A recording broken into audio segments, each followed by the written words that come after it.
Vamos a analizar ahora el comportamiento de la población neutrónica en el núcleo de un reactor. Para ello, primero vamos a dejar en claro de qué origen pueden ser los neutrones en el núcleo de un reactor.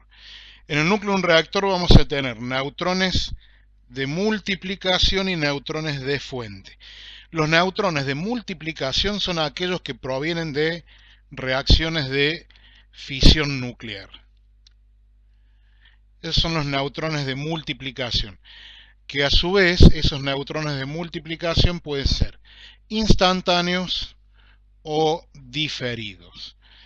Los neutrones de fuente, en tanto, pueden provenir de una fuente externa que genere neutrones y los inyecte en el núcleo del reactor, o de la fisión espontánea del uranio 238 o de una fuente de fotoneutrones, que como ustedes recordarán son aquellos neutrones que se generan a partir de interacción de la radiación gamma con deuterio, de forma tal que se generan neutrones que son emitidos dentro del núcleo del reactor. Vamos a lo largo de la materia a diferenciar lo que son entonces los neutrones de multiplicación de los neutrones que provienen de alguna de estas fuentes de neutrones.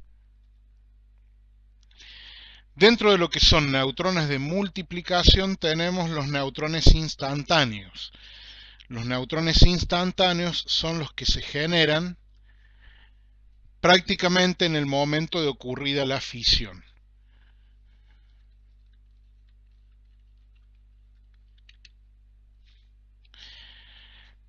La energía promedio de esos neutrones instantáneos es del orden de 2 megaelectronvolt. Esa es la energía promedio de los neutrones instantáneos. Los neutrones diferidos, o también llamados retardados, son neutrones que aparecen a partir de núcleos llamados precursores, que son fragmentos o productos de fisión. En este caso, por ejemplo, tenemos como un fragmento o producto de fisión el rubidio 93. El rubidio 93 es emisor beta negativo con un semiperiodo de 5,8 segundos y descae a estroncio 93 en estado metaestable, que a su vez cae a estroncio 92 y emite un neutrón. Si ustedes se fijan, hay un lapso de tiempo entre que aparece el núcleo precursor como fragmento, como producto de fisión, y el momento en que aparece el neutrón. Por eso es que se los llama neutrones diferidos o retardados, porque demoran un cierto tiempo en aparecer a partir de la fisión propiamente dicha. Fíjense, acá tenemos los neutrones retardados divididos en grupos en función de los semiperiodos de los núcleos precursores. O sea, en función básicamente de cuánto demoran en aparecer en promedio después que se ha producido la fisión.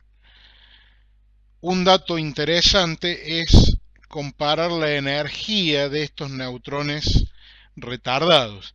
Si ustedes se fijan, la energía promedio de estos neutrones retardados es bastante menor a la energía promedio de los neutrones instantáneos, que era del orden de 2 megaelectronvolt.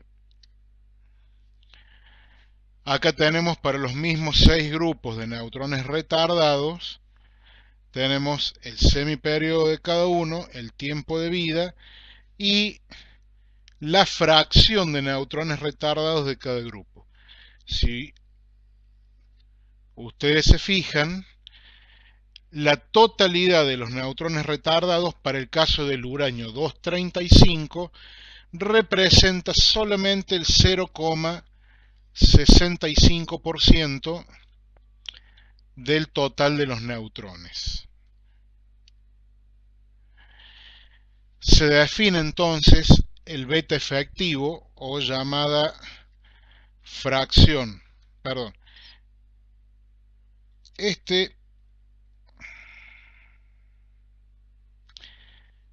este valor de beta es la fracción de neutrones retardados, que es la cantidad de neutrones retardados sobre la cantidad total de neutrones instantáneos más retardados. Ahora bien, esto se lo suele llamar beta nuclear, está en función únicamente del tipo de combustible. En un reactor de tamaño infinito, los neutrones no van a fugar, pero en un reactor de tamaño finito, los neutrones terminan fugando del núcleo del reactor algunos. Entonces, si tenemos una determinada cantidad de neutrones instantáneos en el núcleo y una muy pequeña proporción beta de neutrones diferidos. Tanto los neutrones instantáneos como los diferidos van a fugar del núcleo del reactor. Pero como la energía promedio de los neutrones instantáneos es mayor que la energía promedio de los neutrones retardados, entonces en proporción fugan más neutrones instantáneos que retardados, porque tienen más energía, más velocidad. Por lo tanto, la fracción de neutrones retardados va a tomar un valor que vamos a llamar beta efectivo. Este beta efectivo, que es la fracción real de neutrones retardados, depende del reactor. Cada reactor tendrá su beta efectivo.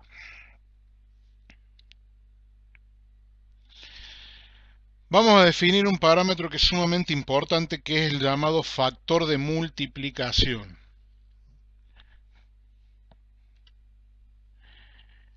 El factor de multiplicación se define de la siguiente manera. Tomamos los neutrones en una determinada generación. Fíjense que acá estamos hablando de neutrones de fisión. No hay fuente de neutrones acá. Son todos neutrones que provienen de fisiones. Hacemos el cociente entre los neutrones de una generación sobre la cantidad de neutrones de la generación anterior. Ese cociente es el llamado factor de multiplicación neutrónica, o factor de multiplicación de neutrones, el K, factor de multiplicación. Cantidad de neutrones en una generación sobre la cantidad de neutrones de la generación anterior. Si hacemos el cálculo de cómo varía la cantidad de neutrones en función del tiempo, en una generación, si tenemos n neutrones, en la generación siguiente vamos a tener, por definición, k por n neutrones. Y este tiempo es el tiempo entre generaciones. El tiempo entre generaciones es el tiempo entre que aparecen los neutrones de una generación y aparecen todos los neutrones, y cuando digo todos me refiero a neutrones instantáneos más retardados, todos los neutrones de la generación siguiente. Eso es lo que se llama tiempo entre generaciones. Entonces, esta multiplicación se va a producir en este tiempo, que es el tiempo entre generaciones. Si manipulamos esto, tomamos el límite, o sea, hacemos diferencial de n, diferencial t, y resolvemos integrando, nos vamos a encontrar con que la población de neutrones en función del tiempo depende de un valor inicial, y a partir de ese valor inicial crece o decrece exponencialmente de esta manera. Es n0 por e a la k, donde k es el factor de multiplicación, menos 1 sobre el tiempo entre generaciones por el tiempo que transcurre. El mismo comportamiento va a tener por ende la potencia neutrónica. La potencia neutrónica es igual a una potencia inicial, a la potencia de la cual partimos, por e a la k menos 1 sobre l por el tiempo. Entonces, a partir de esto nosotros podremos calcular, a partir de una población inicial, cómo evoluciona en el tiempo la población de neutrones. Y también la potencia. Antes de seguir, vamos a definir un parámetro del reactor que se denomina periodo. El periodo del reactor es el tiempo entre generaciones sobre k-1.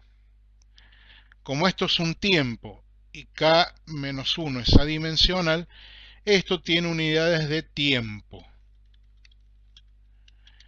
Típicamente el periodo se mide en segundos. El periodo se mide en segundos. Por lo tanto, la ecuación anterior, o las ecuaciones anteriores, se pueden escribir de esta manera, donde acá se ve más explícitamente que el periodo entonces es el tiempo en el cual la potencia del reactor se multiplica por un factor E. Porque si acá el tiempo lo hacemos igual al periodo, me queda que la población de neutrones es igual a la población inicial por E. Entonces el periodo del reactor es el tiempo en el cual la población se incrementa en un factor E. Población de neutrones o potencia. Cuanto menor sea el periodo, fíjense que acá tenemos una potencia inicial, la potencia multiplicada por un factor E. Cuanto menor sea el periodo, más rápidamente evoluciona la potencia del reactor. O sea que desde el punto de vista de la seguridad, no son deseables periodos cortos. Ahora bien, vamos a analizar qué sucede con la población de neutrones cuando el coeficiente de multiplicación toma determinados valores. A partir de esta ecuación, si el coeficiente de multiplicación es menor a 1, si es menor a 1, al ser menor a 1, este término queda negativo. Al ser negativo esto es una exponencial decreciente. Por lo tanto, a partir de una población inicial, cuando el K es menor a 1, la población de neutrones decrece. En ese caso decimos que el reactor está en estado subcrítico. ¿Cuándo el reactor está en estado subcrítico? Cuando el coeficiente de multiplicación es menor a 1. ¿Y cuándo es menor a 1? Cuando los neutrones producidos por fisión en una generación son menos que los neutrones producidos por fisión en la generación anterior. Acá vemos que cuanto menor es el valor de K, más rápidamente cae la población de neutrones a partir de un valor inicial. Entonces decimos en este caso que el reactor está en estado subcrítico. Si K vale 1, ¿qué va a suceder? 1 menos 1, esto me queda igual a 0. Por lo tanto, E a la 0 vale 1. Y me queda que la población de neutrones para cualquier tiempo es igual a la población de neutrones inicial. O sea, tengo el reactor en estado estacionario. Cuando el reactor está crítico, ¿qué significa? Que K es igual a 1. ¿Qué significa que K sea igual a 1? Que la cantidad de neutrones de fisión producidos en una generación es igual a la cantidad de neutrones producidos por fisión en la generación anterior. Y recalco, estamos hablando siempre de neutrones producidos por fisión. Cuando K es mayor a 1, este exponente es positivo, por lo tanto este es un exponencial creciente. Al ser un exponencial creciente, a partir de una población inicial, la población de neutrones va creciendo en el tiempo. Más rápidamente, cuanto mayor sea el valor de K. Entonces, decimos que un reactor es supercrítico o se encuentra en estado supercrítico cuando el factor de multiplicación es mayor a 1. ¿Y cuándo es mayor a 1 el factor de multiplicación? Cuando la cantidad de neutrones de fisión, de multiplicación, generados en una generación es mayor que la cantidad de neutrones de fisión de la generación anterior. Ahora bien, el comportamiento de la población de neutrones no depende únicamente del valor del coeficiente de multiplicación, sino que también va a depender de la presencia o no de una fuente de neutrones. De nuevo, e insisto, la criticidad del reactor sí es función exclusivamente del coeficiente de multiplicación. Si el coeficiente de multiplicación es menor a 1, el reactor está subcrítico. Si el coeficiente de multiplicación es igual a 1, el reactor está crítico. Y si el coeficiente de multiplicación es mayor a 1, el reactor está supercrítico. Ahora bien, la población de neutrones, el comportamiento en función del tiempo, va a depender tanto de la criticidad del reactor como de la presencia o no de una fuente de neutrones. Así supongamos, por ejemplo, que tenemos un reactor subcrítico con una fuente de neutrones introducida. En la primera generación o en la generación 0 vamos a tener únicamente los neutrones que provienen de la fuente. En la segunda generación vamos a tener los neutrones que provee la fuente, pero vamos a tener ya neutrones de multiplicación. Acá estamos suponiendo un K de 0,7. Es menor a 1, por lo tanto el reactor está subcrítico. Quiere decir que con respecto a los neutrones que teníamos en la generación anterior, ahora voy a tener el 70% de esos producidos por fisión. Y a esos producidos por fisión se van a sumar los de la fuente. En la generación siguiente voy a tener de estos 70 que tenía en esta primera generación, me van a quedar 49.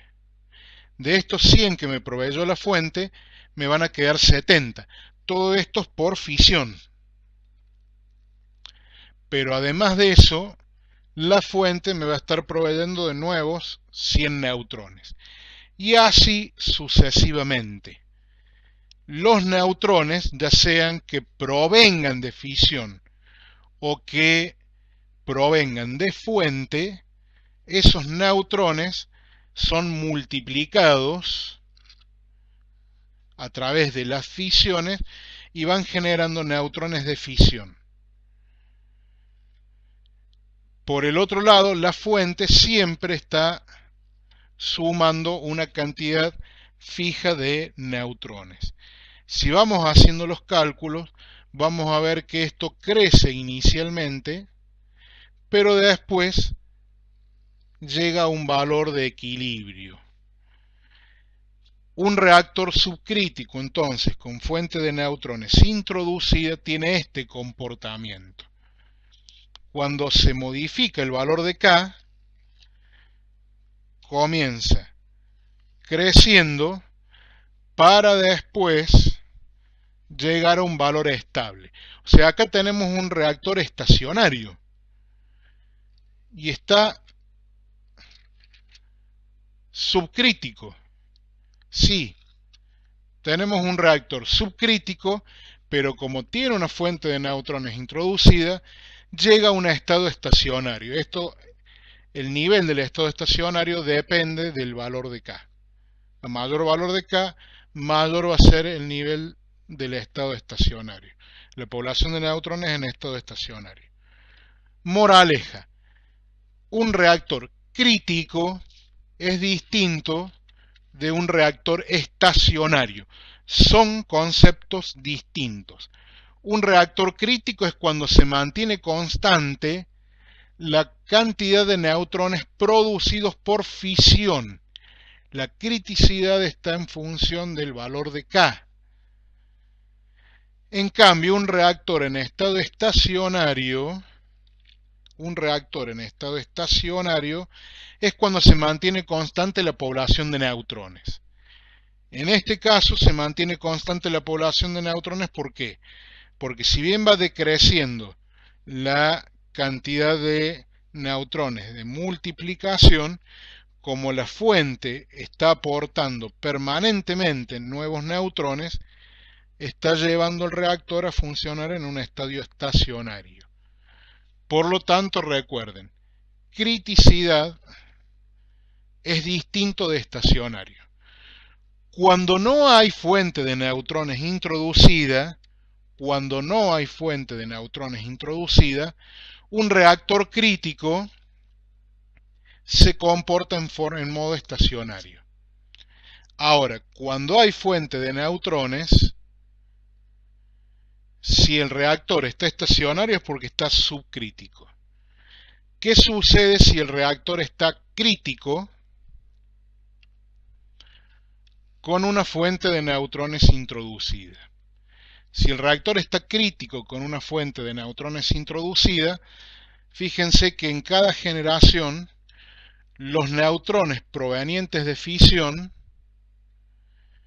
representan la misma cantidad que en la generación anterior. En la generación 0, la fuente aporta 100 neutrones. Esos no son de multiplicación, son de fuente. Pero esos neutrones de fuente, en la segunda generación, aparecen 100 neutrones de fisión, de multiplicación, a partir de esos 100 neutrones de la generación anterior. Y en la segunda generación aparecen 200 neutrones, que son la misma cantidad de neutrones que teníamos en la generación anterior. Y acá aparecen 300 neutrones de multiplicación, que son los 300 neutrones que teníamos en la generación anterior. La cantidad de neutrones de multiplicación, el cociente entre los neutrones de una generación y de la generación anterior, vale 1. Sin embargo, la fuente permanentemente está agregando, está insertando nuevos neutrones. Por lo tanto, la cantidad total de neutrones es creciente. ¿Cómo crece? En forma lineal. Entonces, si tenemos un reactor crítico, pero con una fuente de neutrones introducida, la población de neutrones va a crecer linealmente, siguiendo esta ley de variación. Fíjense entonces que de nuevo acá tenemos un reactor crítico, pero no está estacionario. De nuevo, criticidad es un concepto distinto al de estacionario. En este caso el reactor está crítico, pero no está estacionario. Crece linealmente. ¿Y qué sucede cuando tenemos un reactor supercrítico, pero con una fuente de neutrones introducida? En este caso, la población de neutrones también va a crecer en el tiempo, siguiendo esta ley de variación. Crece exponencialmente, pero con más rapidez que en el caso de supercrítico sin fuente. Entonces, nosotros podemos tener el reactor en uno de 6 estados posibles nada más. Lo podemos tener al reactor en estado subcrítico, crítico o supercrítico. Y a su vez, para cada uno de estos estados,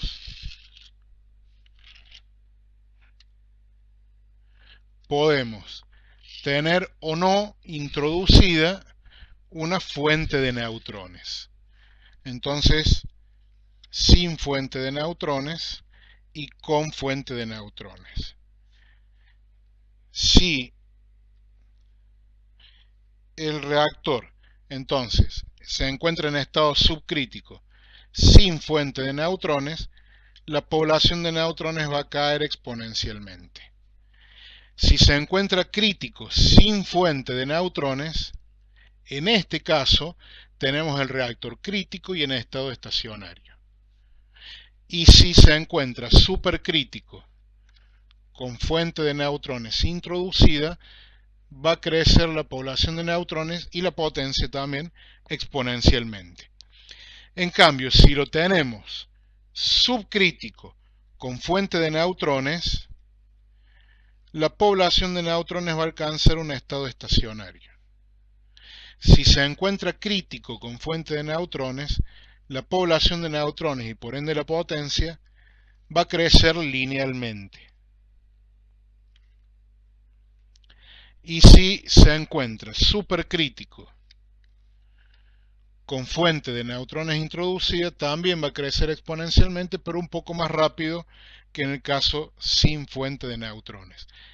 El reactor se puede encontrar únicamente en uno de estos 6 estados.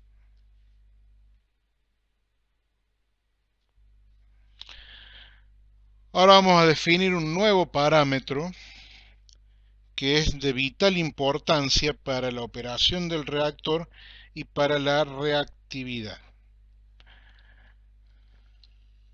Perdón, para la operación del reactor y para su seguridad. Ese parámetro es la llamada reactividad. ¿Cómo se define la reactividad del núcleo de un reactor? La reactividad va a ser igual a el K, coeficiente de multiplicación, el factor de multiplicación, menos 1 sobre el mismo K. Esa dimensional. Y fíjense lo siguiente, cuando el reactor está subcrítico, K es menor a 1. O sea que la reactividad es menor a 0. menor a 0, el reactor se encuentra subcrítico. Si K vale 1, o sea, el reactor se encuentra crítico, quiere decir que la reactividad es igual a 0. Entonces, reactividad igual a 0 implica reactor en estado crítico. Para analizar la población de neutrones habrá que conocer, además del valor de la reactividad del núcleo, la presencia o no de una fuente de neutrones. Y cuando K es mayor a 1, la reactividad simbolizada por la letra ρ es mayor a 0. En este caso se encuentra en estado supercrítico el reactor. Entonces, a partir de acá podemos analizar el efecto de los mecanismos de realimentación y de los mecanismos de control sobre la reactividad. Y conociendo la reactividad y la presencia o no de una fuente de neutrones, vamos a poder conocer el comportamiento de la población de neutrones. Ahora bien, ¿en qué unidades se suele medir la reactividad? La reactividad en realidad es una magnitud adimensional, o sea, no tiene a priori dimensiones. Se le definen unidades para hacer más sencillo su manejo. Por ejemplo, una de las unidades que se utiliza es el valor de la reactividad. Supongamos que tenemos una reactividad de 0,00032. Una de las unidades que se utiliza es multiplicar el valor de la reactividad por 100.000. Si uno multiplica por 100.000, está en este valor. Entonces se dice que esa es una reactividad de 32 ppm. ppm no es nada más y nada menos que por 100.000. Entonces multiplicamos por 10, por 100, por 1000, por 10.000, por 100.000. Y tenemos el valor de la reactividad expresado en ppm. Otra unidad en la que se suele medir la reactividad es en mK. Esta es la unidad típica utilizada en los reactores canadienses. La reactividad medida en mK en realidad es el valor de K-1, no K-1 sobre K, que es estrictamente la reactividad, sino K-1 multiplicado por 1000. Entonces, si K vale 1,005, estamos hablando de una reactividad de 5 mK. Y a su vez, si K valiese 0,098, estaríamos hablando de una reactividad de menos 2 mK, porque K-1 me daría negativo y al multiplicarlo por 1000 me da menos 2 mK. Finalmente, una unidad utilizada y que surge a partir de consideraciones de seguridad que vamos a ver más adelante es la reactividad expresada en dólares. La reactividad expresada en dólares es igual a el valor de la reactividad adimensional dividido el beta F activo del reactor en cuestión. O sea, una misma reactividad una misma reactividad en valor absoluto, va a tomar distintos valores expresados en dólares en distintos reactores, porque van a tener distinto beta efectivo. Estas son las unidades más comúnmente utilizadas de reactividad: el PCM, el dólar y el milica.